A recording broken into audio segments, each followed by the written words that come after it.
नाज़रीन, हैदराबाद के हुसैनाबाद वटि सिंधु दरिया के कप ते क़ाइम पार्क में नांग बलाउन के मौजूद हुजण सबब पार्क के पब्लिक लाइ बंद कियो वियो आहे ऐं मालियुनि बि पार्क में अचण बंद करे छॾियो। इन हवाले सां असां सां वीडियो लिंक ते मौजूद आहे SS न्यूज़ जो ब्यूरो चीफ ग़ुलाम मुस्तफ़ा सोलंगी। जी ग़ुलाम मुस्तफ़ा, छा तफ़सीलात आहिनि?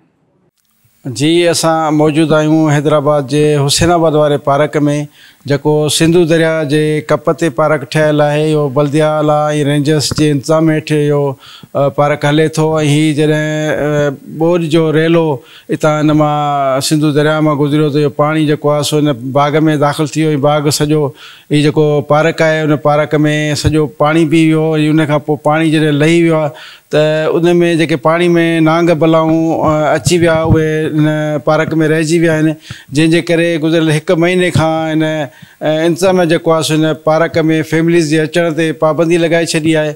ऐं हिते को बि माण्हू जेको सो इन करे नथा छॾीनि पिया छाकाणि त हिते केतिरा ई नांग बलाऊं हिते मौजूदु आहिनि।